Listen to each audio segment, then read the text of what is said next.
brought a cat that will walk across the stage at an interval time. It is nice to be off Zoom and with you in real life. For those of you who have been involved with MCBA for a long time, welcome back. And for those of you who might be new, Minnesota Center for Book Arts is a community-based nonprofit organization dedicated to igniting creativity and connection through the book arts. Through our studios, our artist development programs, workshops, and educational opportunities for people of all ages and backgrounds, we preserve the tools and traditions of the book arts and connect contemporary audiences to the arts of the book. We believe in the limitless potential for this dynamic and evolving art form, and envision a world in which creative expression through the book arts is accessible to all. From workshops to artist talks and exhibitions, membership, and supporting artists through our consignment program, there are many ways for you to get involved or more involved, and I hope that you will. I would like to acknowledge that today's program and this transformational fellowship is made possible through the generous support of the McKnight Foundation. We are so grateful to be part of this cohort and be able to provide this deep, impactful fellowship for mid-career book artists. Founded on the belief that Minnesota thrives when its artists thrive, the McKnight Foundation's Arts and Culture Program is one of the oldest and largest of its kind in the country. Support for individual working Minnesota artists has been a cornerstone of the program since it began in 1982. The McKnight Artist Fellowship Program provides annual unrestricted cash awards to outstanding mid-career Minnesota artists in 14 creative disciplines. Program partner organizations administer the fellowships and structure them to respond to the unique challenges of different disciplines. Currently, the foundation contributes about $2.8 million per year to its statewide fellowships. Like the McKnight Foundation, we believe that working artists activate our communities and deepen the dimension and quality of our lives and communities. We are honored to be a partner in this work. Support for MCBA's programs are also provided by the voters of Minnesota through a Minnesota State Arts Board operating support grant, thanks to a legislative appropriation from the Arts and Culture Heritage Fund, as well as individual supporters and members of MCBA. If you enjoyed today's program, please consider becoming a member so that we can continue to provide enriching arts programming for artists and enthusiasts of all ages and backgrounds. And now it is my immense pleasure to introduce Annapolis Schneider, our Director of Exhibitions and Artist Programs, who oversees our McKnight Fellowship Program and will introduce our speakers. Please join me in welcoming Anna.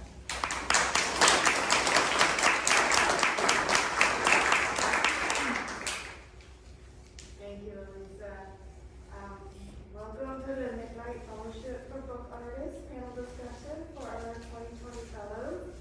Again, my name is Annapolis Schneider. I use she, her pronouns, and I am the Director of Exhibitions and Artist Programs at Minnesota Center for Book Arts.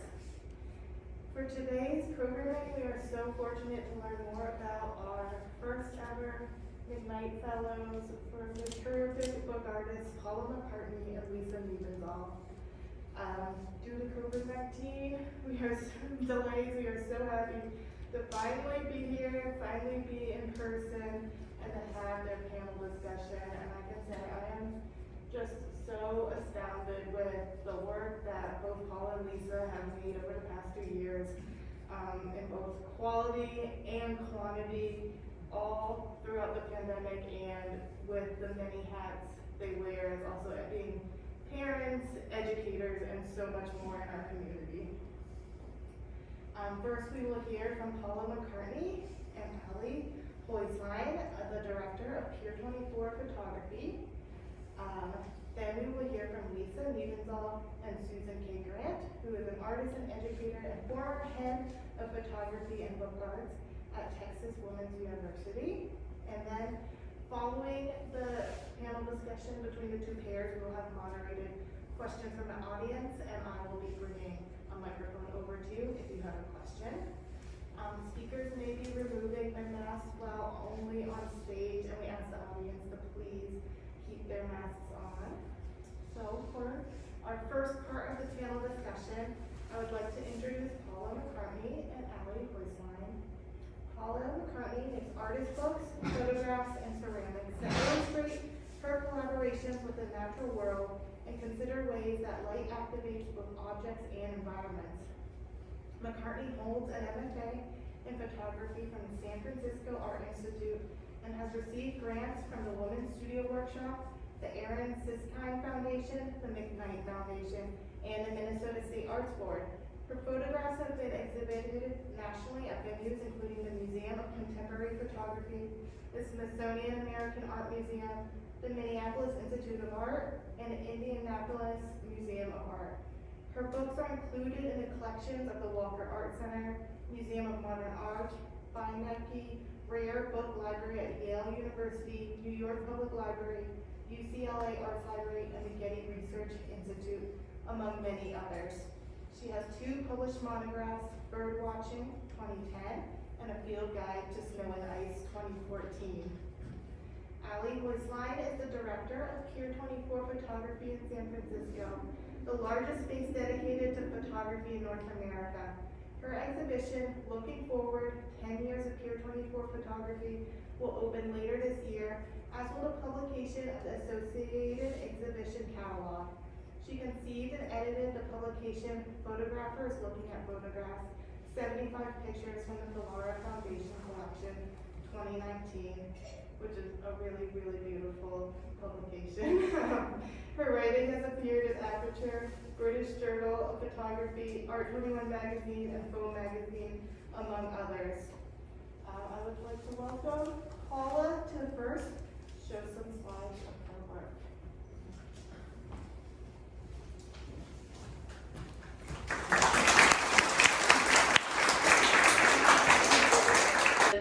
It's called Veiled Views. I made it in the fall of 2020. And Veiled Views combines photographs from my archive of or representing nature.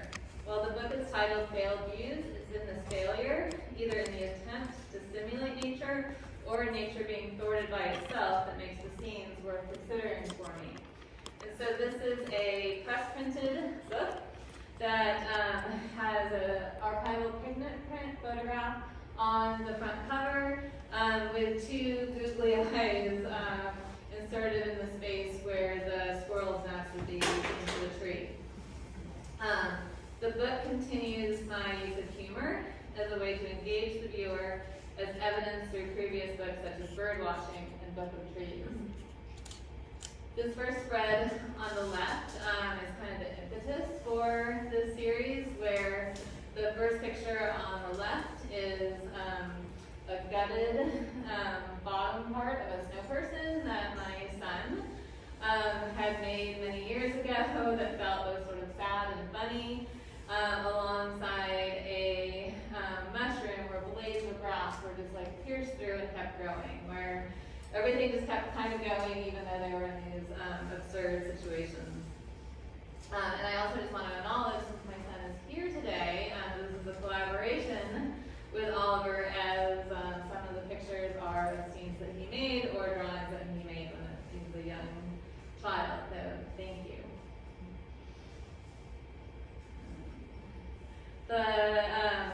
The book allows the viewer to enter into another world, and in 2020, it felt like a good time to offer both a humorous and a kind of a peculiar experience of landscape.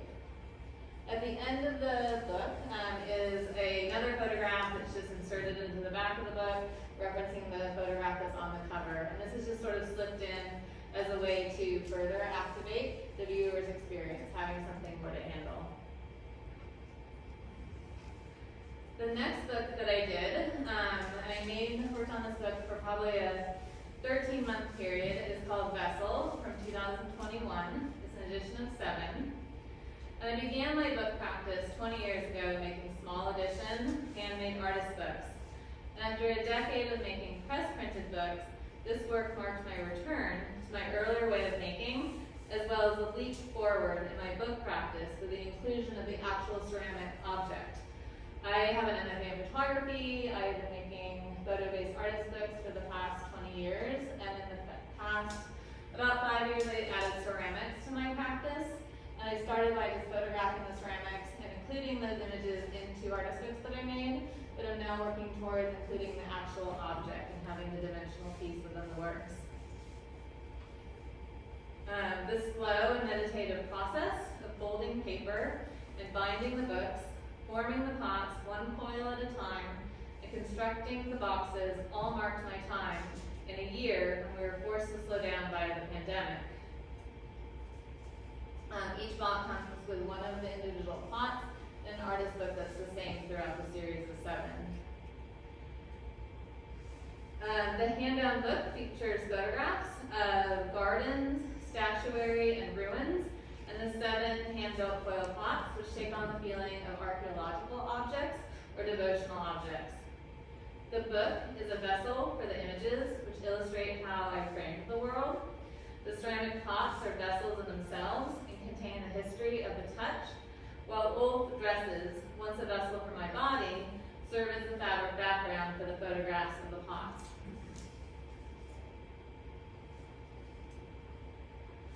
The work is also an archive of layers.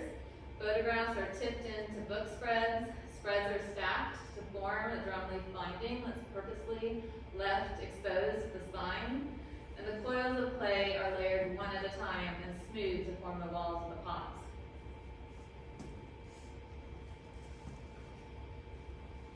And then the last book that I worked on over this time that was just debuted at Codex Art Book Fair in California last week is called Stage Geometries. This is published in 2002, basically just last week. It's edition of 10, and this was published by the Merritt Powell's Editions. Stage Geometries is a collaboration with the master bookbinder, John DeMeritt. And about 2 years ago, John invited me to make a book under his imprint. And we've spent about the past 2 years turning my initial foam core maquette into a functioning structure. Here is a video of the piece, and I'll just kind of narrate what's happening. The lid is taken off of the box, and then there's a folio inside, along with this folded walls that get inserted into the base of the box. I think of the walls as a stage background. The folio opens, and the ceramic object is placed on the floor of the stage. And then the envelope inside the folio can be opened to reveal 3 different photographic prints that are all photographs of the ceramic object's shadow. I think of this piece as using the language of black and white analog darkroom photography with the idea of a negative and a positive. And then the piece also explores the interdependence of an object and its shadow and the ideas of absence and presence.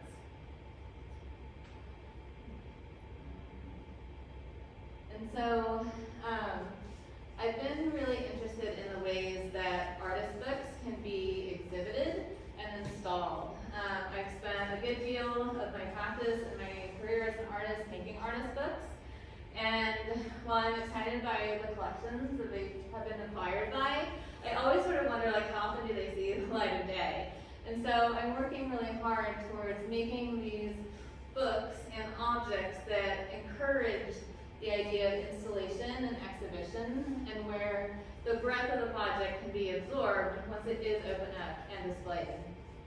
And I'm also kind of trying to push the boundaries a bit of what is considered an artist book. When I talk about this as a deconstructed artist book, I see there's the book board, the binding cloth, there are the unbound book pages and the 3 photographs that are included. And so I see this as a book. I think it's a wider idea of what can be a book, but I still think of this as a book object. In the same way that I think of vessel being a book object with the book in the box and the ceramic pot. So that is what I have to share with you. I think Allie and I will talk a bit now.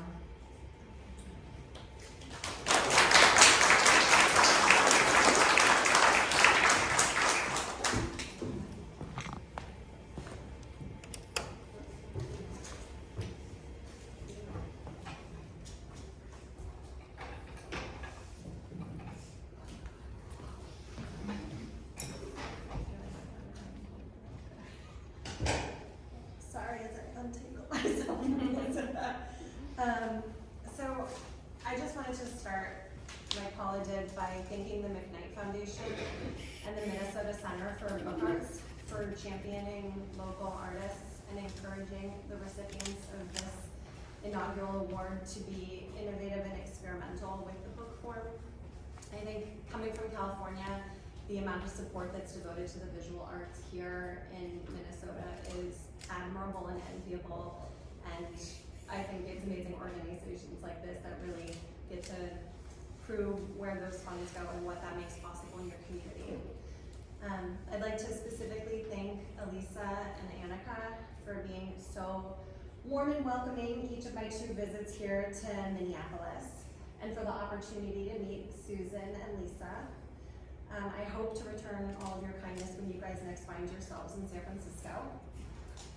And I thought that we could start just by, I could lay the scene for how Paula and I know each other. We met sometime around 2014 when I wrote a review of one of Paula's books, which I actually have here, and was thinking that we could kind of use as a jumping off point for our conversation. And when Paula saw the review, she sent me this gorgeous email, and then when she next found herself in San Francisco, we met, and I had an opportunity to see what she was working on at that time, and we have since formed a wonderful friendship. And I've had the true pleasure of sort of seeing her career progress over a long period of time, which has been just great. So the book that I wrote a review about is called A Field Guide to Snow and Ice, which I will try to very ceremoniously unveil here. And Paula, though this A Field Guide to Snow and Ice is technically a mass market publication, for me it really resembles an art object. And so I was hoping you could talk a little bit about some of the design elements that you were thinking about as you were working on this publication with Silas Finch, who released and distributed the book. Yeah, absolutely. I'll start by saying, so I mentioned that I make photographs and artist books and ceramics, and the different aspects of my work, quite often the installations of photographs that I have in gallery spaces oftentimes have influenced the way that I structure and format a book, or vice versa. In an early work, the artist book that came first directed how I presented the work on the wall, and in A Field Guide to Snow and Ice, it was the exact opposite. I had the installation of the photographs first, and I really liked how they were installed in a gallery space that wrapped around the walls close together, so the viewer was really encompassed by the work in that space. And I liked that feeling. I like that feeling of being encompassed, because the Field Guide to Snow and Ice, I started after I moved to Minneapolis from San Francisco. I was astounded, I will say, by the amount of snow and ice that was in San Francisco, or sorry, that was in Minneapolis. I had had winters in Kansas City and New York City, but never this much winter. And so I wanted to explore that. And because I was in this place now that there was so much winter, it was kind of on my mind all the time. The peonies would bloom in the garden at the beginning of the summer, and I would tell my husband, I'm like, that's it, summer's over. And he's like, no, not quite yet. But I was just always waiting for winter, and I would see these images of winter in all of these different forms and substances, not just in actual winter scenes. And so the book is a combination, and the series is a combination of images of actual snow and ice, but also natural forms that look and reference snow and ice. And so I wanted to share with the viewer that kind of like all-encompassing idea and that feeling that I had of being surrounded by winter, or the idea of winter, or the feeling that winter was about to come. So in the gallery space, I really liked how the viewer was surrounded by that. And so when I went to design the book, my book dummy, I really wanted to have the experience of looking at a book traditionally, page by page, and having the overlapping of the overlapping aspect of the images shine through too, so that you were kind of like always seeing and always feeling this winter and sort of the overlapping and repetition of forms within the natural world. But I also wanted the book to be able to expand and extend out into an installation of the work, so that it referenced the way that I first presented it. So you can look at the book page by page, but you can also look at the book it can be extended out into about a 28-foot installation, where the viewer, again, there's a little bit of a domino effect. The viewer can sort of feel encompassed, and it takes, it consumes your peripheral vision, and you feel encompassed by it. And then again, as I had kind of mentioned at the end of my talk, that it's really important for me to think of ways and develop books and structures that can be exhibited and shared, so that while I really value the intimate personal experience of looking at a book, the installation aspect is really important to me as well. Yeah. And I'm just thinking right now as I'm looking at the structure of this book. Making books is a challenging process, and obviously doing it for a mass market requires certain kinds of technical, you're limited in terms of what you can actually do. So while you can make something exquisite and really intricate in your studio, making that come to life, in more than just a few copies is definitely a challenge. And so I'm wondering, did you encounter any challenges working with the publisher and trying to realize your maquette in a form that could be produced with machines at scale? Yes, it's a very good question. Because it is really difficult, as I'm sure many of you know, to produce books like this. I took my book dummy looked exactly like this minus the covers when I shared it with the publisher, Silas Finch. And Kevin, who is Silas Finch, he was really excited and interested in making books that other people didn't want to make, mostly because of how technically and structurally challenging they would be, which again, just to be honest, translates into how expensive they are to produce. And I'm sure, again, like many of you know, publishing artist books is definitely like a non-profit situation. They're very, very expensive to print because they're on such beautiful papers. So Kevin was actually very excited by the structure and kind of the challenge of that. I think he nor I really kind of understood how much of a challenge that might be. Like, it was printed traditionally, it was guillotined on the top and bottom because it has the varying page widths. It could not be guillotined on the side. So each of the, which would be like a signature in an accordion book, had to be hand bound together by an amazing book artist in Portland. So it was definitely, I think at the end, he's like, I know why other people don't publish these kinds of books now. But I feel like incredibly grateful to have this book published this way, because I don't think I would have wanted it to go out to the world any other way, because the installation aspect of it was so important to me. If it was just a regular traditional hardbound book, it wouldn't have made sense. Yeah. And so in several cases when Paula has exhibited the photographs from this series, there have been times when she's had the opportunity to kind of unfurl the accordion book within the installation as well, so that viewers are kind of able to experience both what it feels like to be in a room with pictures at some scale, on the wall, versus sort of seeing this out on a table or on some sort of kind of easel structure. And so this kind of leads me to the next project that I was hoping we could chat about. And what I'm kind of trying to tease out here for all of you is the way that the artist book is really kind of integral to Paula's practice overall. And it's something she thinks about as sort of this marriage of all the different mediums she's interested in. So she's working in photography, yes. She's now working in ceramics. And these artist books are not sort of separate in her mind from how she's thinking about her exhibitions. They're really integral to that space as well. And having them be a part of the conversation and not kind of segregated and separated, which can often happen with photo books that are sort of more traditionally created. Yeah, I think one of the amazing things with an artist book, right, is that it's an artwork in itself, right? And so it's not just a documentation of other work, but it's a work in itself. And so that, I think, maybe makes it easier to integrate into an actual installation itself, or to be integrated with other work into an installation of work. Which is a very perfect segue into what I'm about to talk about next.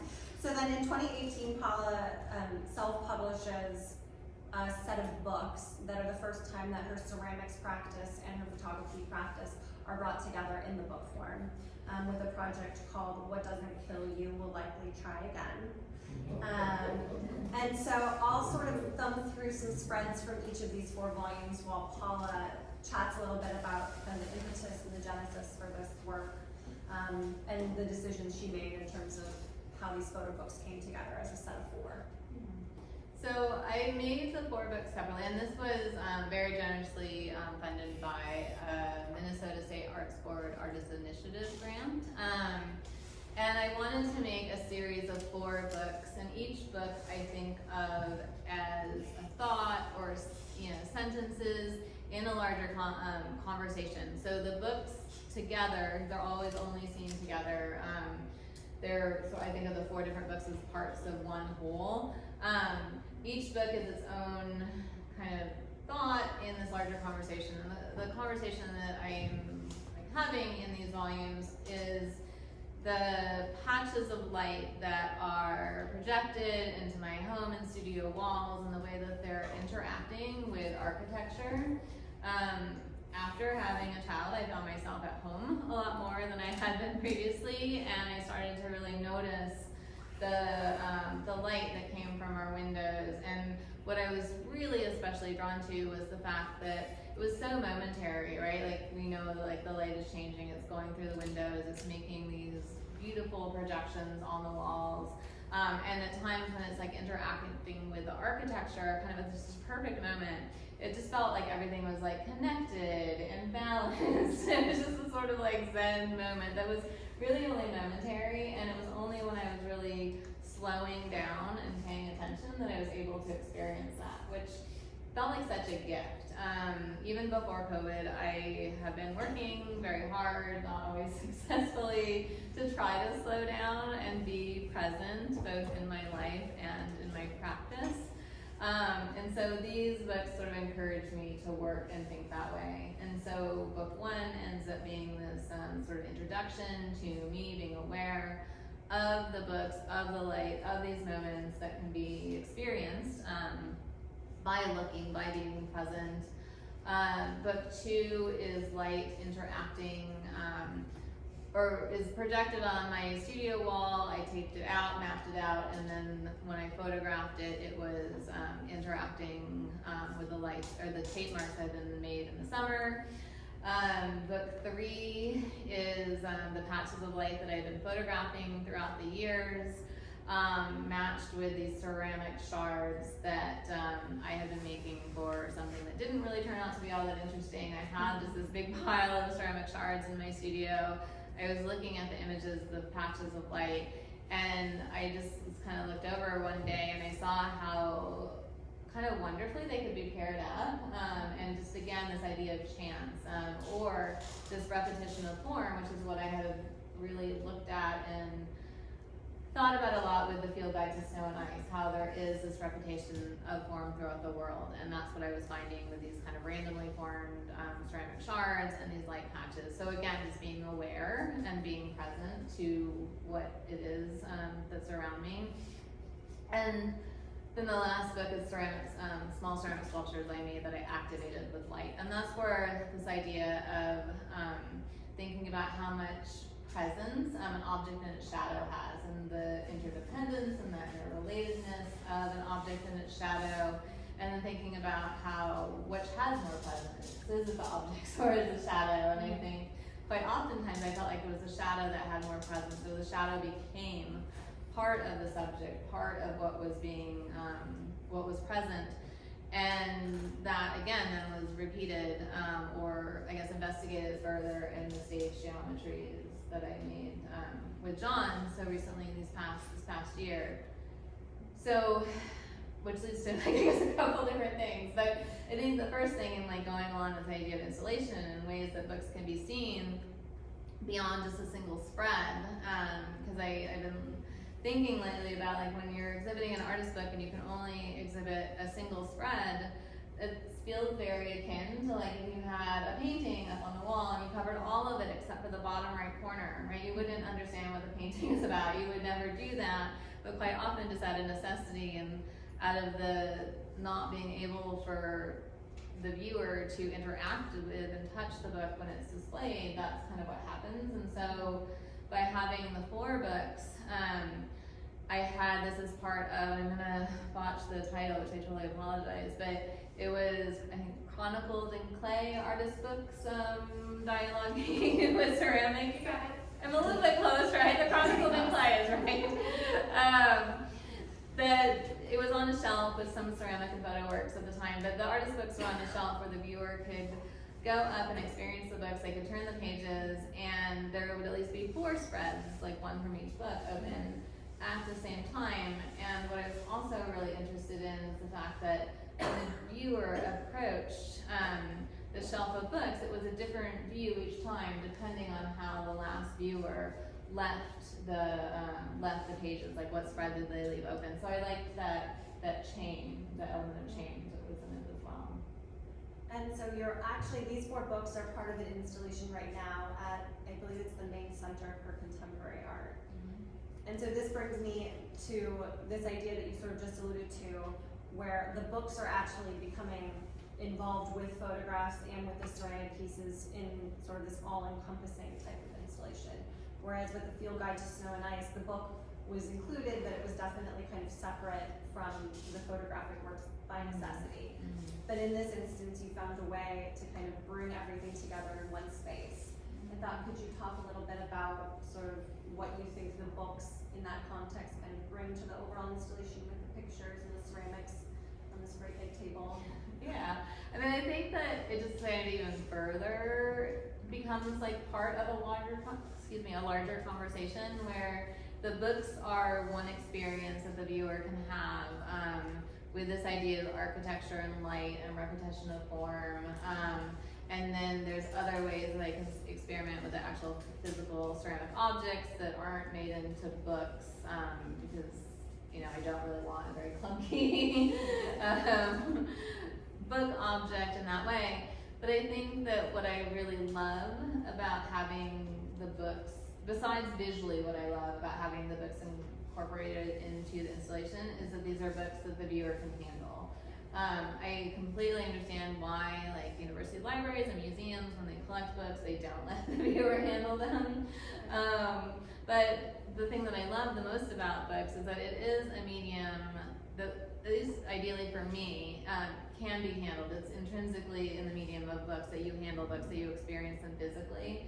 And so I really appreciate being able to have that kind of this work, this medium, incorporated into a larger installation where the viewer can physically interact with it. I think, when I talk to my photo book students, it's like what's so great about books is that they're an active medium as opposed to like the passive medium of looking at work on the wall, which I also love. But I love the active aspect of it, and I think the more that a viewer can engage with the work physically and as many senses as possible, it gets them just to have a wider experience. And also I think to slow down, right? Like we absorb everything in life so quickly, or I do. I try not to, but I often do. And so anytime I can encourage a viewer to just like really slow down and spend some time with something, or anytime that I'm encouraged to slow down and spend time, I just am so grateful for the opportunity. And so having the physical objects that can be handled becomes quite important to me. And I think that sort of beautifully segues into stage geometries, which was the last video Paula showed in her slides.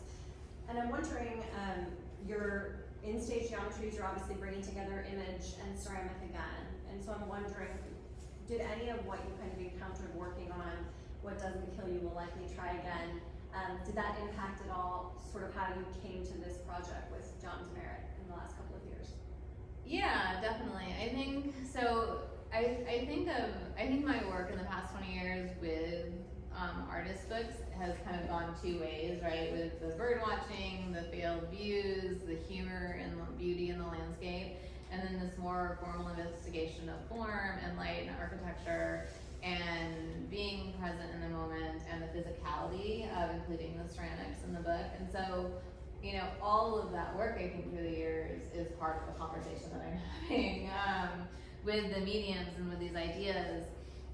And And so, they're not ever just separate projects, right? So, so in book 4 of the 4-set series, I had made these small ceramic sculptures, illuminated them, activated them with light, and so I was getting to handle and manipulate these ceramic pieces in the studio.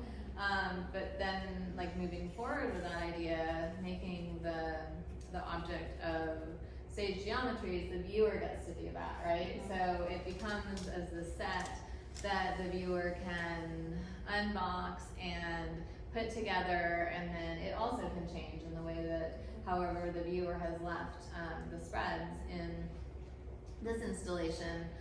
You can change the background of the shadow that's being projected from the piece in 3 different ways. And so again, like, further trying to encourage this idea of exhibition and installation of books, having them actually live out into the world instead of in these archival boxes, and that the viewer is even further actually, the viewer gets to participate, and the viewer has to actually participate in order for the elements to be unboxed and put and created into this installation. So it's definitely a direct line. For sure. And I think what was really beautiful, Paula's video, which I know those iPhone videos are never easy to capture. So I had the pleasure of seeing the book work at Codex in the East Bay last week. Just a minute ago. And what was beautiful about that space is it's all glass and windows. And so when they had this object out on the table, as I moved around the object, the way that the light was coming through the windows and interacting with that sculptural piece on the photographs was kind of always changing. And when I returned half an hour later, it was an entirely different experience. And I loved this idea that it was this real kind of living, breathing work that you could swap out either of the 2 other photographs, or just based on where you might live with this or where you're looking at it, it will always be different. It was really sort of a beautiful kind of quiet moment to have, which was a delight in an otherwise very bustling event, which was amazing to be at as well. But I'm wondering how I also asked you about some of the challenges with the field guide to snow and ice with stage geometries. You have a smaller edition, you're working with this master bookbinder, but knowing John Demerit's work, I know the man does not shy away from an engineering challenge. Yes. So I wonder if you could talk a little bit about sort of some of the different features of the project you were thinking about, and some of the challenges you might have encountered as you were working on that. I seem to be very, very lucky in working with people who like kind of an engineering challenge, I think.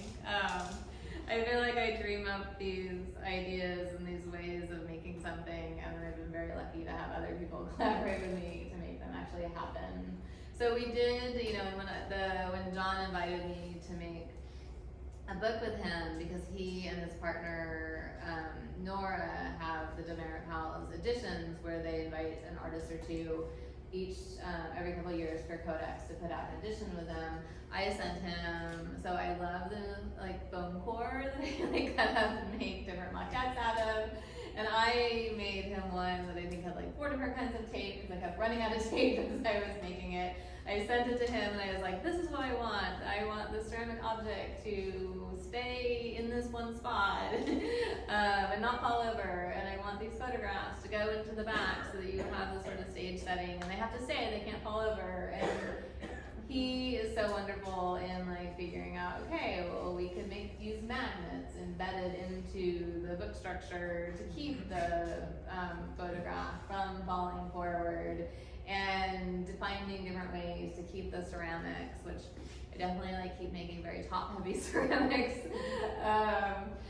upright and not falling, and just kind of experimenting with the different materials. So bookboard, which seemed great until you took it in and out 10 times, which is what I want the viewer to do, right? I want them to interact with it and have it be this active piece. Then moving towards plexi, and so I think that I come up with these dummies that then take a lot of further consideration to, I guess, become an object that can live in the world in addition of more than one. And so I've just been incredibly lucky that people have wanted to collaborate with me to make these less traditional book forms a reality. And I mean, it's wonderful that you found these two collaborators sort of in these two instances. Yes. And I'm wondering, I mean, you touched a little bit on this when you were doing their slide presentation, but if you want to expand a little bit more, I mean, obviously this stage geometries project really interrogates the idea of what is a book. And you sort of made a very compelling case for why for you it is. And I'm curious, you know, could you talk about that a little bit more? And also, you know, what were some of the hard-hitting questions at Codex with an audience full of avid book lovers? What were some of the things that, you know, the praise, some of the criticism, some of the questions that came up? What was that dialogue like? Well, so I was like, you know what, this is a book. I decided it's a book. And then I was like, all right, it is. And then I came across like the idea, like, okay, it's a deconstructed artist book because it has the book pages. They're just not bound. And there's a lot of examples of that in the artist book world. It has bookboard, it has book cloth. It has all of these, like, I guess, ingredients of an artist book. But it's not traditionally bound. And so I remember early on being at an artist book talk, and the curator was like, you know, you could put a canoe in the gallery, and if you call it a book, it's a book. And I was like, I don't think I really agree with that, as I was thinking that. And there's definitely some curators that didn't say this at John's table, but I did hear about in general, that they were like, I'm here to buy books, not objects. And I'm like, all right, well, that person will be stopping by to look at this for sure. But I think there was a lot of people said like, oh, I hadn't ever seen something like this before. And to me, that's a win. Like, I'm excited by that comment. I think it's definitely like a little bit more of what if you're, you know, I think the artist book curators and librarians though, mostly really are excited by the latitude of definition of a book. So there were a few people who were just like, were interested in it, but weren't quite sure what to make of it. So. Which I think with sort of any medium, this kind of interrogation and pushing forward and beyond sort of the boundaries that have been traditionally set is what ends up in some of the most exciting innovation. And so I think it's great that those kinds of conversations happen and that a work like yours can kind of elicit that for people. And so to just kind of with some final thoughts.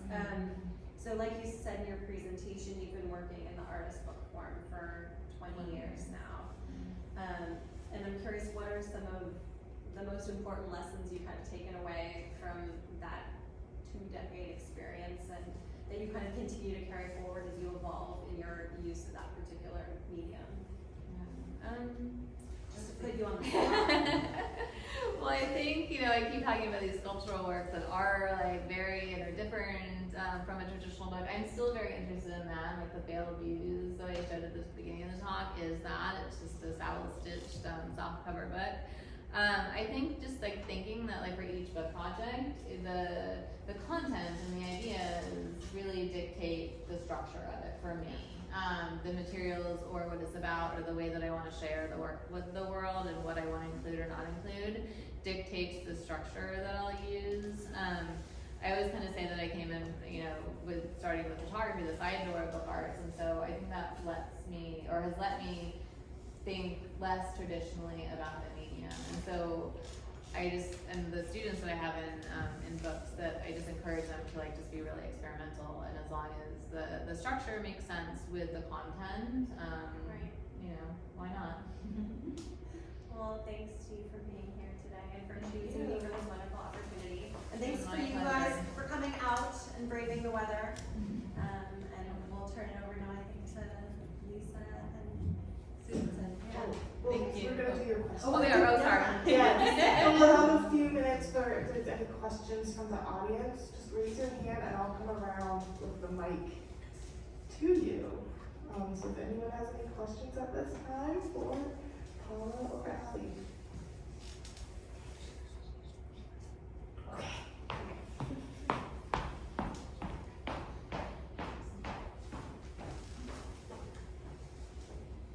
Thank you. I don't even know how to ask this, but I'm thinking about as a photographer, you're viewing something and it's like objective, but as a filmmaker, you're in the middle of it, or working with sculpture, and I'm wondering if you could talk a little bit about those different perspectives as an artist. Well, thank you, Wendy, for asking a question. I think, so, like, photography, well, this can be argued, like, if it was actually objective at the beginning. But I think because of the way that I use photography, that it's not really objective. I mean, it's definitely there, right? It's the image that the camera made, but I'm not usually, or maybe ever, trying to record the world as it is, that it's more, I'm recording these ideas that I have in my mind and making them visual. That I think that's how I can marry those two ways of working together. So there's not a distance as photographer? It doesn't feel a distance at all, no. Yeah, and I think it starts from just my love of these mediums of photography and books and now ceramics as well, that because I have this passion and this, I see the similarities in the way of working, right? Like just thinking about stage geometries and I think of it as using the language of photography, right? The analog photography where you're in the darkroom, you have the negative making a positive, like I see all of that in that. I think it definitely, if you don't have that background, it maybe is not so clear, but I think because I'm thinking the same thing with these different forms is how I'm able to work with all of them together. That worked really well. Thank you. Sorry, I'm the teacher and I'm always like, yes, go ahead. Like, oh wait, I'm not supposed to be the one. How do you come up with the titles of your projects? That's a good question. So a field guide to snow and ice, I came up with where, like, so there's no information, right? There's no, like, the stuff that you would find in a field guide, all that statistical accurate information, but I kind of thought of it as like my field guide. So it's like a field guide. It's how I'm seeing the world. It's how I'm picturing winter. I consider this to be like the winter of my imagination. So the what doesn't kill you will likely try again. It's this very like dramatic title, right, with this very formal imagery inside. And I'll just be honest, the title is just was referring to some like physical struggles that I was having at the time.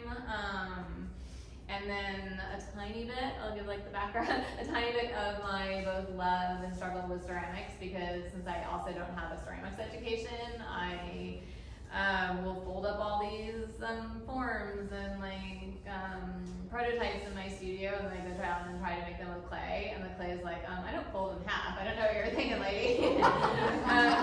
So a little bit that sort of love, I don't want to say hate, but that love, like struggle with the medium. And the stage geometry, so there's these geometric forms in both the ceramics and in the photographic backgrounds. And then I just always called, like whenever John and I were talking about the structure of this piece, I always just called it a stage. I'm like, okay, well the stage walls need to be like somehow fit into the base of the box, and the stage, the backdrop of the stage will have these photographs. And so like I just kept using that language, and I was like, all right, well I do, the ceramic piece I guess is having this sort of like performance. And so I just, when I had to think of a title because it was getting very close to Codex happening, I was like, all right, well, I'm just going to use the word stage because it's just how I kept talking about it, even before I was thinking of that being the name for it. I also really love thesaurus.com. I think of a couple words that I really like, and if they're not like quite the word that I want to use, I like to look there. Thank you. Any other questions at this time? Okay, if not, Thank you.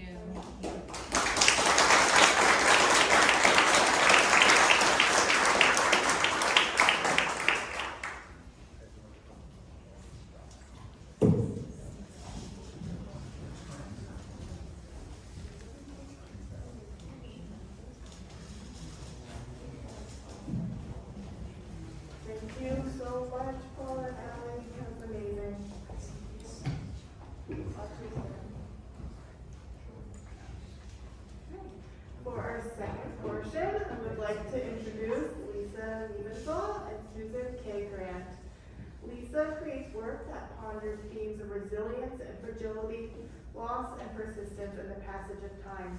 She explores these ideas using shadow, light, and abstraction, working with the natural world of plants, water, and sky. Her interest in this imagery affirms the beauty of change and is a reminder of the temporal condition, embracing the interplay of chance and surprise that comes from observing and responding to the natural world. Nebenzahl's multidisciplinary practice includes sculpture, historical printing processes, and collage and montage. Nebenzahl is a 3-time recipient of the Minnesota State Arts Board Artist Initiative Grant and a recipient of the 2020 McKnight Fellowship for Book Artists. She holds a BFA from the Minneapolis College of Art and Design. Susan K. Grant is an inventive and influential artist, educator, and early proponent of book arts. She holds an MFA and BS in photography and book arts from the University of Wisconsin-Madison. Her innovative studio practice and distinct personal vision represents one of the medium's more sustained and recognizable contributions to fabricated photography. Her work is collected and exhibited in museums, galleries, and private collections. She has lectured, presented workshops, and exhibited her work throughout the United States, Canada, China, Europe, Australia, British Columbia, Africa, Guatemala, and Japan. Her photographic and book works are included in the publications of the Eastman Museum, J. Paul Getty Museum, Smithsonian Special Collections, Minneapolis Institute of Art, Tokyo Photographic Art Museum, Museum of Fine Arts Houston, and Victoria and Albert National Art Library.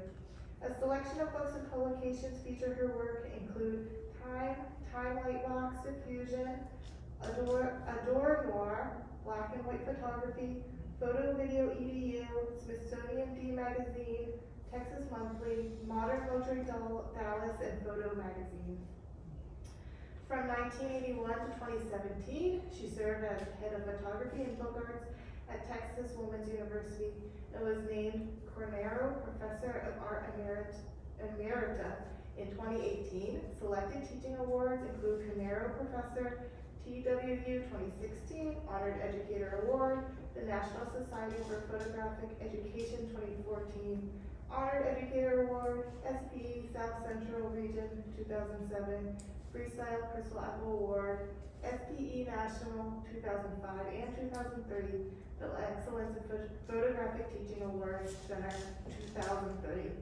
Each spring since 1993, Grant has presented her 4-day workshop, The Art of Photographic Bookmaking at the International Center of Photography, exclusively to students in the Creative Practices 1-year certificate program. So thank you so much for both being here, and please welcome Lisa to show some slides of her work.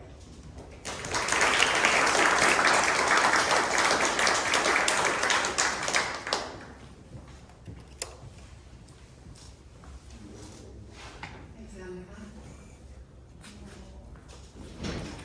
Hello, everybody. I'm honored to be here today and to be along with Paula, one of the inaugural McKnight Book Artists. Thank you all for joining us today, and I owe thanks to all my friends here who have supported my creative journey. I want to thank MCBA for their ongoing support throughout my fellowship. I also would like to acknowledge the jurors who reviewed my work in those early pandemic days of Zoom calls and Zoom studio visits. Tia Blassingame, Clifton Meader, and Marcia Reed, and to MCBA for its expansive view and definition of the book and paper arts. I also want to thank Susan K. Grant, who has offered me such gracious and insightful guidance and feedback. I met Susan at a photo review in 2017, where I first saw her beautiful work that involved dream research and elaborate set building. That I've been able to work with Susan in the last 2 years has been an incredible gift from my fellowship, and of course, I'm so thankful to the McKnight Foundation for their extraordinary support of artists in Minnesota. I'm a lens-based, multidisciplinary artist, working with alternative photographic processes, printmaking, paper, sculpture, and book arts. When I learned of my fellowship, the pandemic had just been declared. I was in the middle of developing a new project called Spells Babes.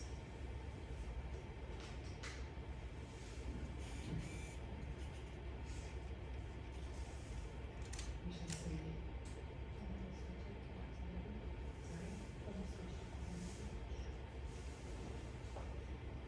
Little moments.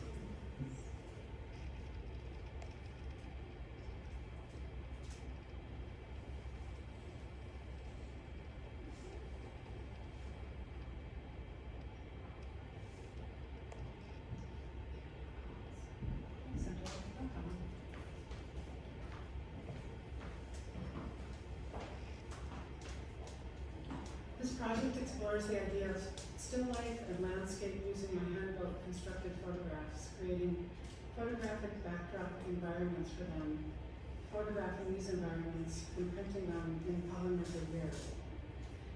I printed a small edition of the suite during the summer of 2020. At the same time, and ongoing, I've been continuing to work with my constructed photographs. There are many experiments exploring the landscape. Here are a few sketches. This is Moon over Oaxaca.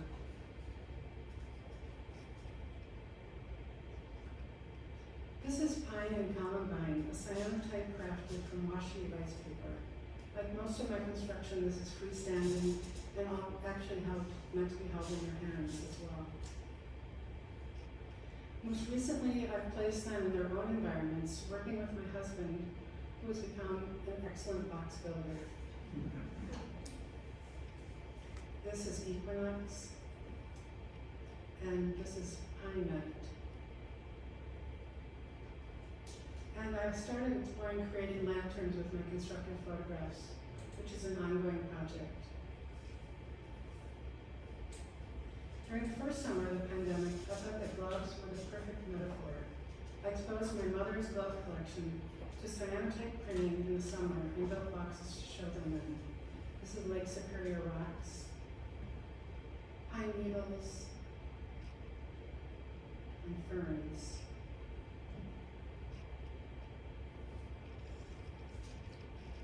When I applied for the McKnight Fellowship, I noted that I had a project that had been in my mind for a long time. My mother, Chico, was an aspiring poet in her 20s. I heard all the stories about her living in a writer's commune, the Parker House in Chicago in the 1940s. I've always felt a connection to this time in her creative life. And now as an older artist, I feel a closeness with my younger mother and her writing efforts. The year my mother died, I started sending postcards of her poetry to her friends and family each year on the anniversary of her death. This is one from 2003. So in 2021, I decided to tackle the work of bringing her witty, acerbic, and short poetry into the world again, this time with letterpress printing. I wanted to learn letterpress printing, and that was first on the agenda. I worked in the studios of MCBA. I chose 8 poems and printed them in silver ink. Then I needed to find a way of mirroring her work with my images. Chico loved flowers and tomatoes. I decided to pair 8 of her poems with 8 of her favorite plants using cyanotype printing in order of the growing season. Pussy willow, forsythia, tulip, lilac, lily of the valley, daisy, hydrangea, and tomato. I exposed and processed 160 letterpress poems between March and August of 2021. Each exposure took about 15 minutes. Here's a visiting wasp on the poem Entertaining One's Nephew. Cyanotype has been very popular in the last decade or so. We're indebted to the botanist and photographer Atkins, who used the cyanotype process to publish a book about British algae in 1842. The book includes hundreds of plates of botanical specimens in her handwriting. Atkins was the first person to conceive of and execute a photographically illustrated book. The process of coding, exposing, and washing out is magical.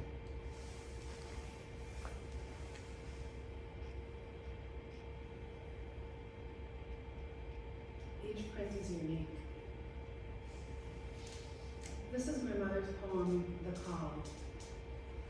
Loneliness can touch me never now, nor the heart know its pitiful rent, since I can send all my thoughts to you and call them back, more lovely than they went. This is Tomato. In the end, I produced 15 portfolios, each with 8 poems and a frontispiece.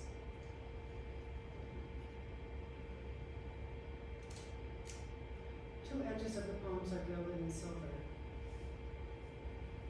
And since each folio contains unique prints, I thought I'd share them all with you.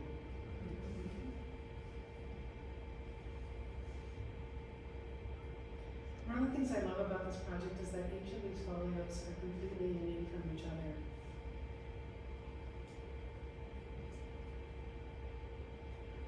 Over the course of 6 months, the sun changes strength. You can see the subtle differences as the season changed. I was also really pleasantly surprised that the silver ink worked so well with the deep blue of the cyanotype.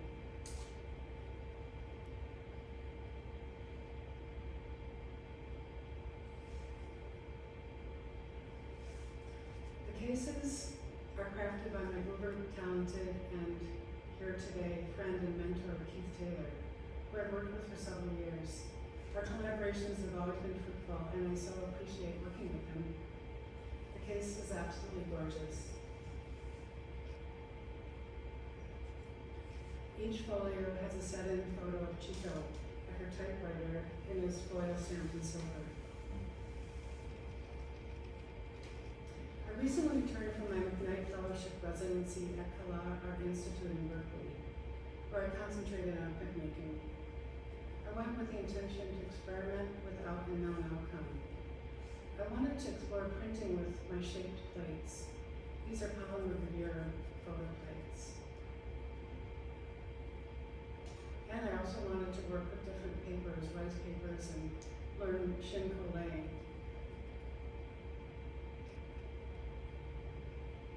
These are all works in progress.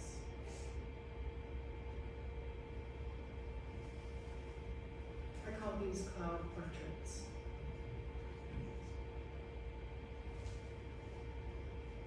I did pull one small addition while there, a diptych with chine collé connecting the images. This is called Cloud Over Ice. The time period in my fellowship was truly full of ups and downs. In the end, I'm grateful that during this time I've been able to realize a project that was long in conception and allowed me not only to pay homage and commune with my late mother and share her creative spark, but be able to also work in such great studios at MCBA, at Kala, and with Keith Taylor. I'm truly grateful. One more poem to close. Limbo. God, I know my feelings will forgive, but will my neighbors? Not while I live. Thank you.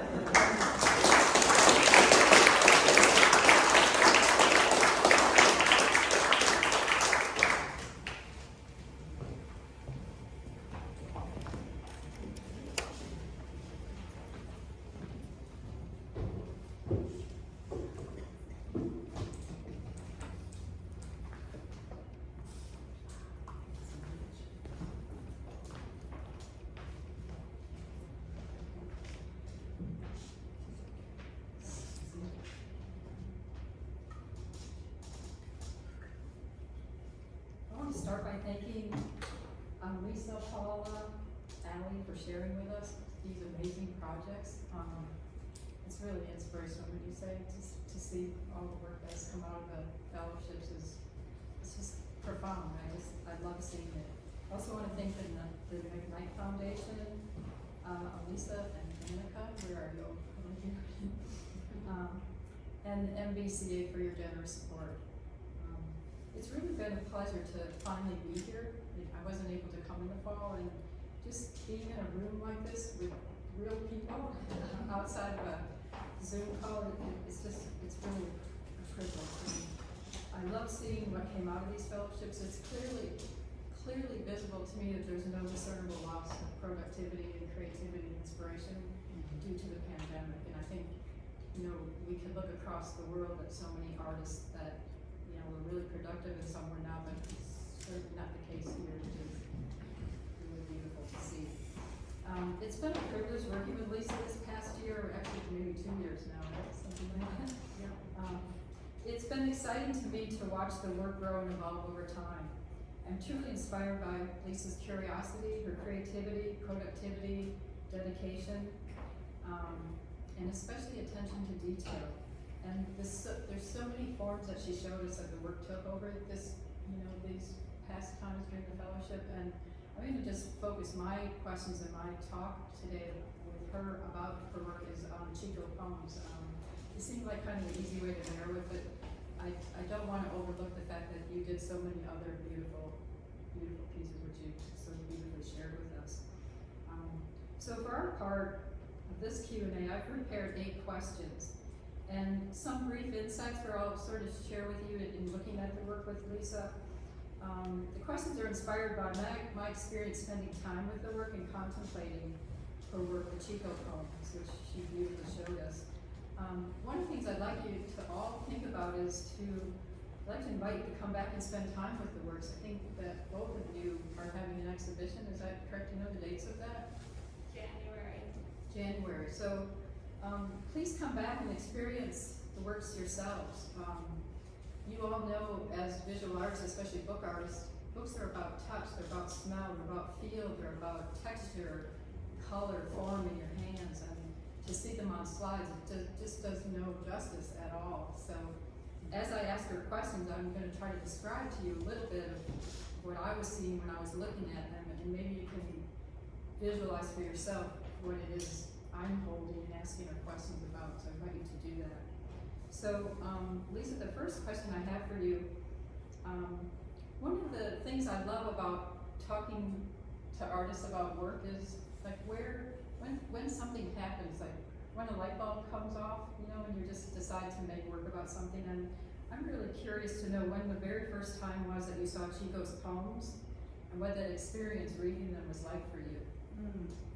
Well, I was a teenager, I think, when I saw her little folder of hand-typed poetry. Can everybody hear me, or do I need to use this? Okay, so much fun to hold a microphone. I was in my teens and I was very into poetry as a young girl. And I think I had that experience we all have with our parents, imagining your parent as wow, my mom wrote poetry, you know, and she's now not doing that.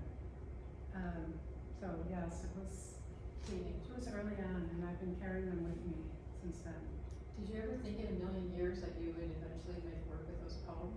Yes, I did. You did? At that age? So you did look at No, not at that age, but, I mean, the year my mother died, I started sending these postcards out about that usually had 2 or 3 poems on them. They were, you know, set up in Word, and then I cut them out at Kinko's and put a stamp on them and mailed them out every year as kind of a memorial to her. So the transition to doing this project here has kind of been in my heart for a long time. So you started by sending the poems to your family members and maybe people that friends.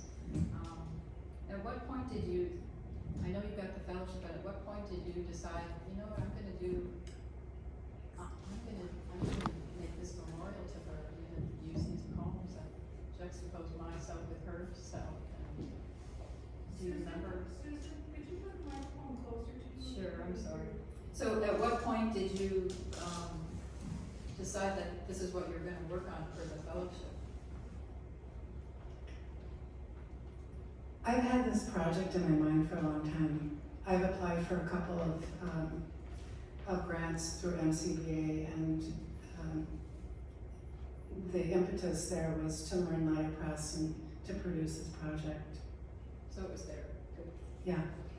So one of the things that you mentioned in your talk and in looking at the poems is that cyanotypes are Chico's favorite vegetation, right? And I was really struck by that when I looked at the work. And to me, the juxtapositions of poems and cyanotypes are really quiet and contemplative. And you look at them, sometimes I felt as if I was looking at a night sky that was real deep, and maybe a moon in the sky, but it was like this, it's a flat piece of paper, but there's a real expanse, feeling of space. And my question is, can you talk about your inspiration process in creating these juxtapositions between the writing and the vegetation that you're arranging to make images with? So are you asking about the cyanotype process? Mm-hmm. Well, I've been doing cyanotype for about 5 years, maybe 4 or 5 years. It's just a very seductive, wonderful process to do in the outdoors. I always use the sun. And when I thought about how to express Chico's poems other than, printing them, how to, as I said, marry what I like to do with what she was doing, I had all kinds of kooky ideas they did involve cyanotype. They involved objects, exposing objects of hers, and then the seasons just came, into my mind. Tomatoes, particularly, that my mother loved tomatoes, and I thought it's time to think about her flowers that she loved. So I chose eight vegetation or things that grow in the earth, and I decided to experiment with printing ink before cyanotyping rather than cyanotyping and then putting the ink on top for a lot of reasons. One is just getting cyanotype paper in a press would be very tricky because the curvature and the fact that it's holding moisture and all of that. But I really didn't know that the ink would work that it would illuminate like it did. It's sort of like the page lights up with the silver ink. Yeah, as a letterpress printer myself, my original notion would be to make these beautiful cyanotypes and then place my type to juxtapose with the compositions. And what I see when I look at that work is these careful placements where it doesn't look like one or the other. They marry each other quite beautifully. And that silver ink, when I hold on to that piece of cyanotype paper and move it back and forth, the silver just lights up, and the cyanotype did not cover over that silver, which I would not have guessed, which is a beautiful moment. There's a lot more control when you can do the cyanotype after. So you're looking at After where the these words poems are are placed. printed and moving them. Yeah, there's a lot. As I said, I really like chance and serendipity, and I think we all do as artists. Learn more from making mistakes or just, not knowing where we're going necessarily. But because I exposed so many pages and many of them didn't work out, I had fun putting like the tulip on the little tiny 2-line poem and, see if it was going to be legible on the edges. So as I said, and the reason I showed all of them is just to show that variation. And it was a lot of exposing. It really was like every weekend, whenever there was sun out, if the sun came out, I'm just running out trying to get my paper out of my bathtub. It is beautifully done. So my next question is, when I look at the work, I see a really beautiful tribute to Chico as a young writer and to you as her artist daughter. And my question to you is, how do you think Chico would respond to the finished books? And what would she say? And how do you feel seeing the books complete? Like, what would she say? That's a funny question. I think there would be like an oi. Are you kidding? I was 24, which I think is about the age she was when she wrote most of these poems. But I've always felt these poems needed to be out there, and I've always also felt that our family needed to share them, and really the impetus was to make folios for the grandchildren and her other kids. So I'm not not that concerned about what she thinks. I think she'd be a little chagrined by it. But I also think they hold up. I mean, I think the 8 poems really do. They have fiber and substance and hilarity, and so, you I know. think you said one time that she stopped writing, right? At some period She didn't did, write yes. My mother she had a pen name, which was, I always loved, it's Esme Alden. That's very 40s to me. And she told me when she lived in this writer's commune, she decoupaged or paper mache her trash can with all the rejection letters from every magazine for her short stories. So she was serious. And then she worked in a bookstore, and you know, one thing led to another, but these were kind of lost poems. When I got to touch and hold that book portfolio the first time a couple days ago, I've seen it over time, but to actually touch it and hold it and see that little tiny photograph that she showed us of Chico with her typewriter, that, I mean, it looks like the 1940s, and it's a beautiful photo. So I see Chico when I look at this work, and when I read the poems, I almost felt like I was with Chico, and I could imagine her as a young writer writing these really heartfelt and timeless poems. And an image of her on that cover transports us back in time and allows us to reflect upon the present time and the present meaning of the time past in those poems. In your decision to quote reawaken her poems, there's a phrase on, I think on that frontispiece page, it says reawakened in 2020 or something like that. So in your decision to reawaken her poems, did you feel her presence while working? And I'm really wondering how so and when. Like, having lost my mother, which is, you know, a major event in my life, I look for her often, and she shows up often. And I know other artists that listen can, you know, source people, loved ones that have passed. And I'm just wondering if that was so for you, and what was that like for you creating her poems? And I'm gonna cry, sorry. I almost did too.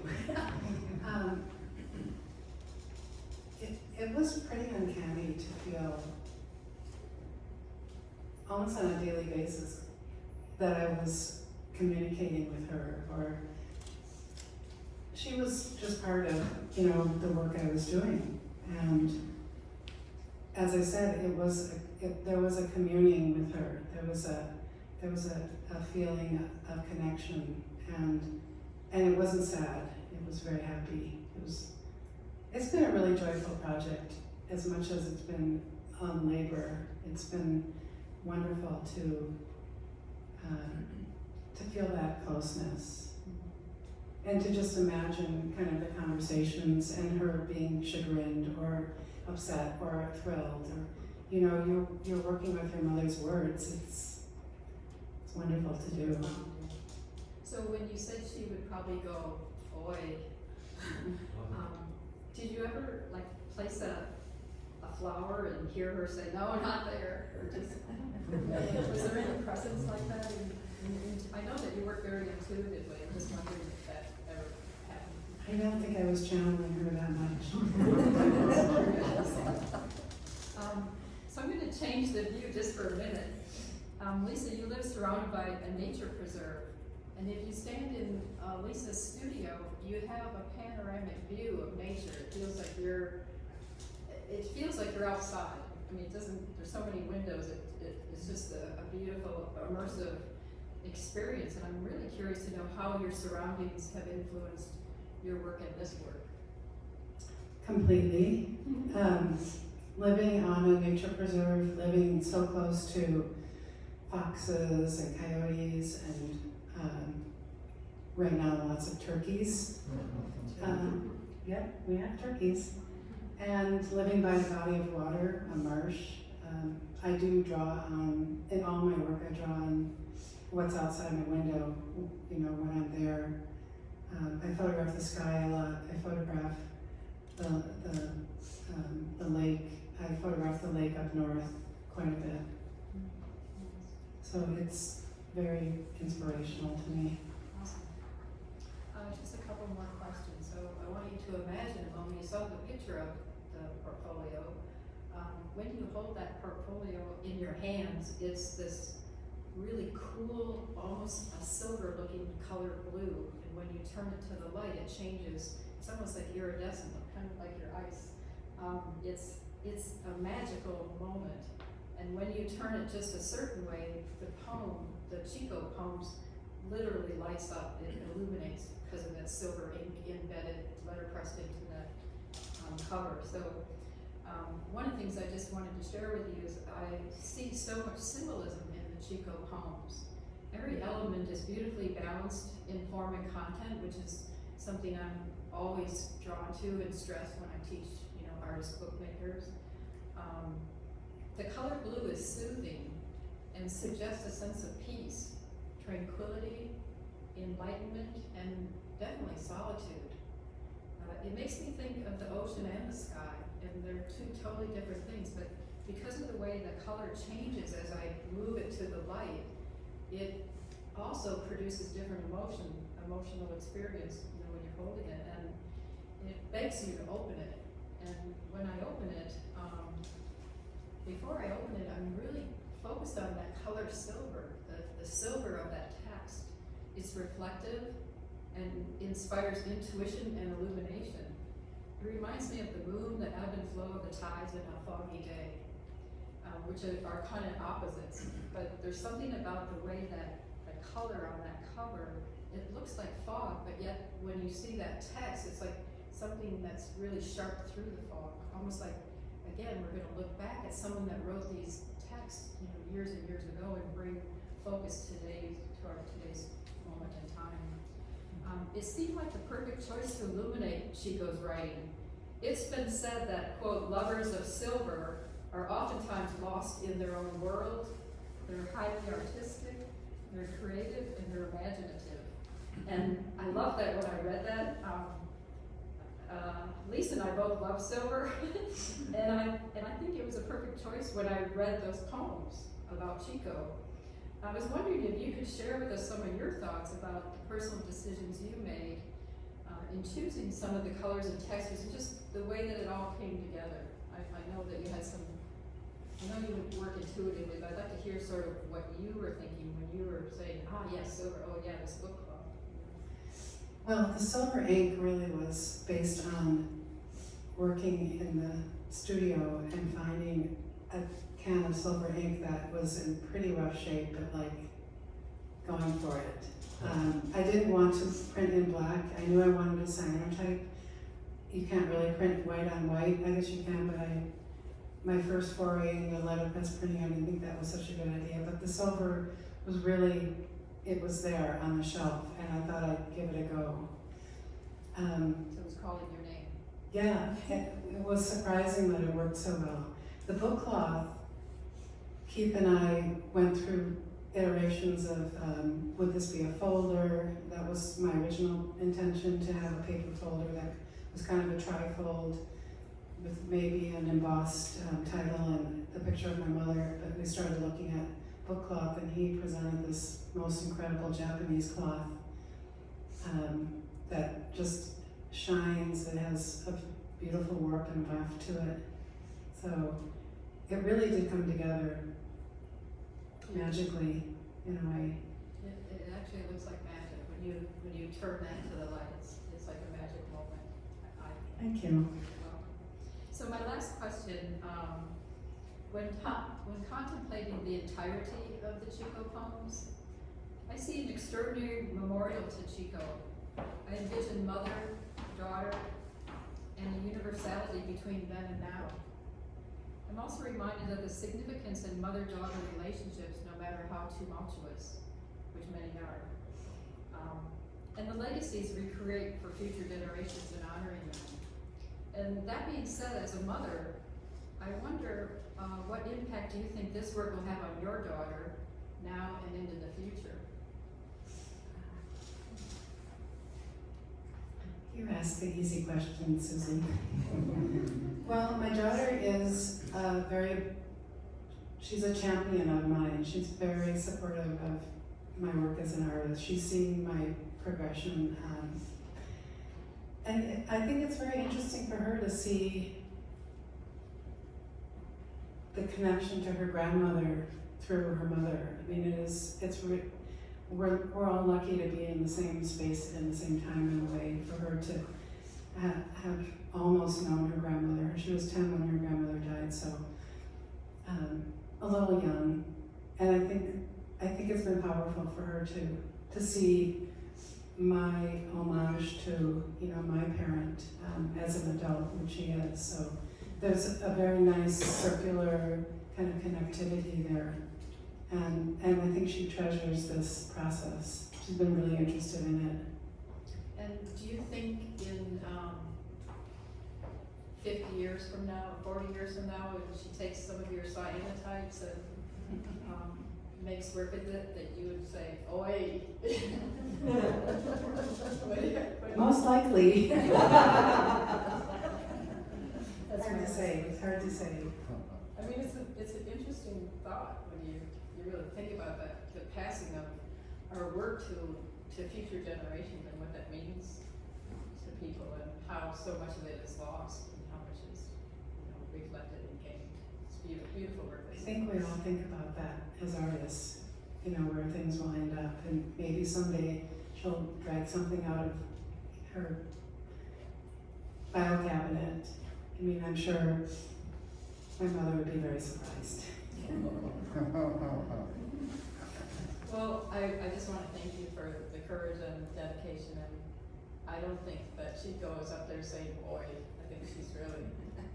I think she's profoundly proud, and it means a lot to her. What do you think? Thank you.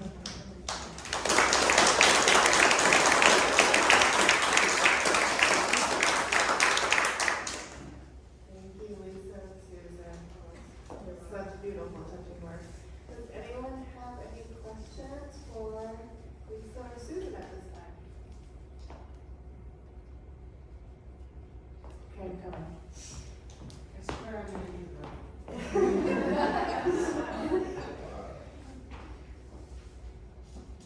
Thank you.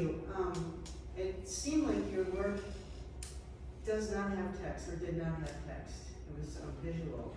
And with this project, you're clearly working with text. And I'm wondering, what was that like to work with the text? Was there like an awkwardness, or how did you negotiate that? And then going forward, do you feel like you're going to be working with text? I've thought about that. I really do love the process of particularly working with letterpress. I love the look of that. It may happen again in the future if there's content or ideas that resonate with me. It didn't feel like a hard transition, because I felt like I was working with my imagery. I mean, I knew that was sort of a goal, and that these two mediums could work together.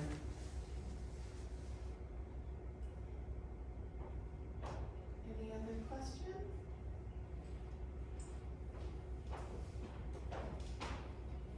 This is just more of a comment, but I've seen Lisa's work while I was with her at that Maple State Arts Board grant where it was on. Hello? Anyhow, I just want to say the heart that is in all your work is just so strong, and it's not for me about art this, art that, just all heart. And for me, when an artist's heart is in their work so intensely, it's just the most beautiful. So your mother would be saying something besides boy. You didn't know my mother. That's true. Any other questions?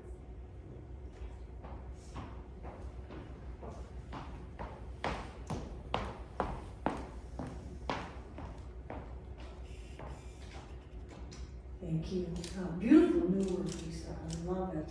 Thanks, Jen. And I am interested in the process, and what you said was like keeping the cyanotypes in the bathtub.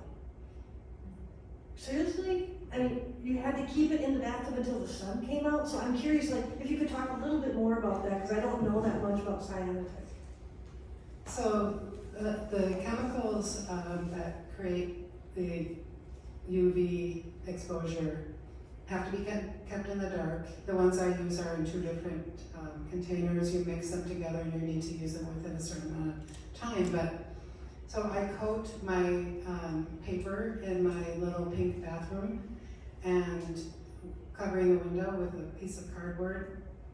I dry them in the bathtub and then I put them in a folder in a manila envelope in a flat file.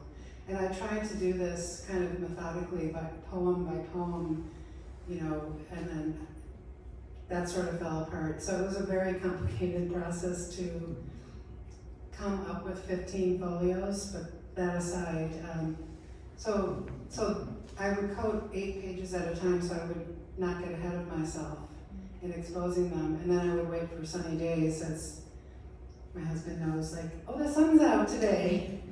And then they have to be washed out, which I do in my kitchen. And then they have to dry, which I do back in my bathroom darkroom. And then they have to be flattened. So it was a very long, I mean, it was a 7-month process, as I said, to, you know, wait for the sun. Working between March was a little iffy. There were pretty long exposures.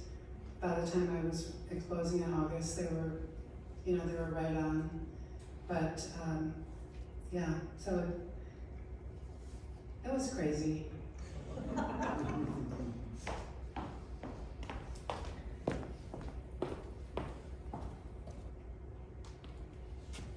just got a question about, well, 2-part question. One piece is, you know, where do these portfolios end up? Like, what is your intended, you know, is it special collections? Is it, you know, other kinds of contexts? Is it, you know, universities?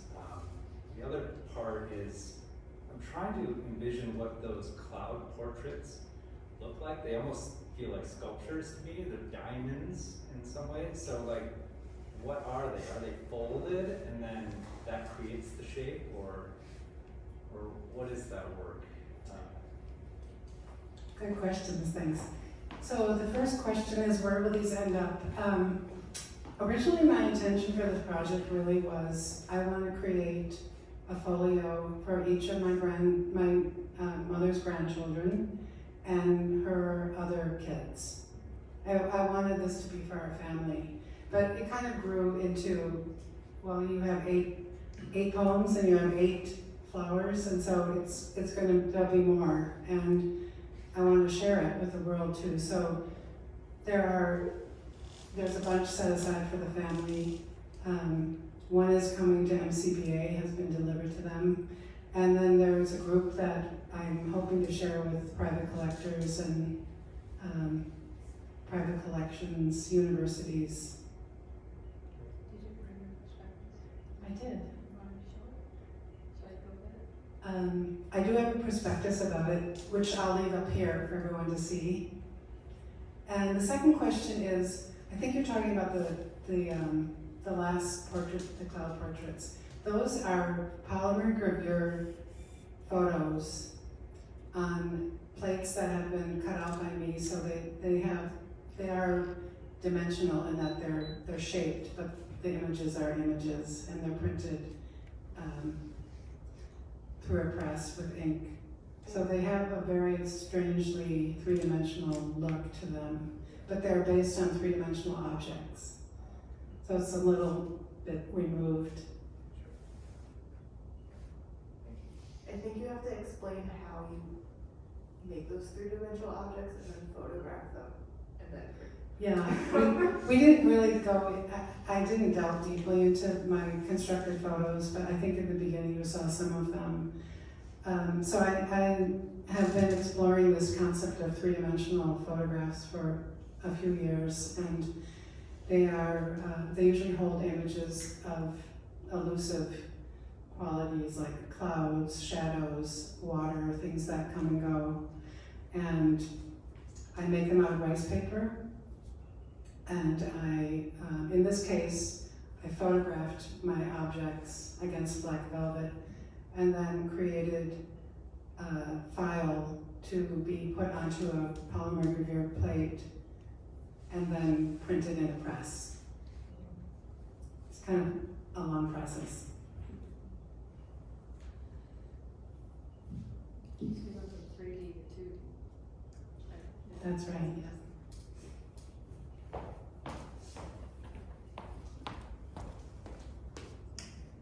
Could you explain your constructions a little, in a little bit more depth? You're creating these objects that you're photographing and then printing photos of these objects. Explain a little bit about the construction.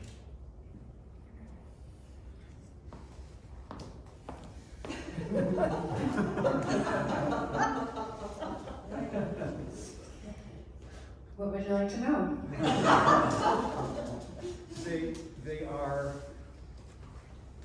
They are rice paper, correct? And you create these structures that you stack on a shelf. It's just mysterious. I'm gonna add they're precisely perfect, sculptural, and that's what you wanted Yeah. to talk about. I mean, they look like metal, they don't look like paper that have been glued together or formed together. How do you do that? Well, there's a lot on the cutting floor. I mean, I'm really particular about every seam lining up. And I think I was saying to Susan, my father was a tailor, and I learned how to sew very well when I was a kid, but I kind of threw it out the window as a rebellion by not putting seams, or not hemming or whatever, but I did learn how to be precise. So they are meant to be, to not look like they have seams. They're meant to be held in your hand. They do kind of remind me, they're light, so they're kind of like an egg that has the guts blown out, and I want them to look and feel like something precious, but also something that's from nature, so that it feels like a rock, or it feels like an egg, something lightweight, but that has substance because of the imagery. They're very mysterious, almost MC Escher-like sometimes. Yeah, that's what I was gonna add. In the photos in the beginning, we saw these objects in front of other photographs. So there's an optical illusion, much like Paula's geometry book, where they're otherworldly. You can't tell what this environment is. Is it real? Is it created? What is it? And it asks many questions of your imagination, I think. It's really about abstraction of the natural world, and sort of taking something that is, as I said, very elusive, and creating a surface, a template, a structure for it to live on. Are there any other questions at this time?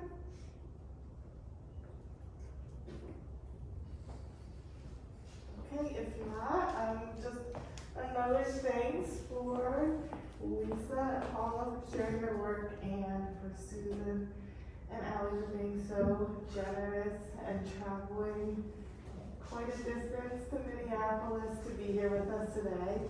And like was mentioned, there will be an exhibition for you to see more work in person in January 2023 that will have Lisa, Paula's, and our 2021 McKnight Fellows in the exhibition. And just for a couple upcoming events, our 2021 McKnight Fellows, Sonia Peterson and Mary Harp, will be having their panel discussion Saturday, June 4th at 2 in here. And our artist collective will be having their group exhibition in the main gallery. Will be our next main gallery exhibition, and the opening reception for that will be Thursday, May 26th from 6 to 8 p.m. So please look out for more information on all of those events. And I really appreciate everyone coming out today in person and asking all of those questions and being able to see and share this work with us. Thank you.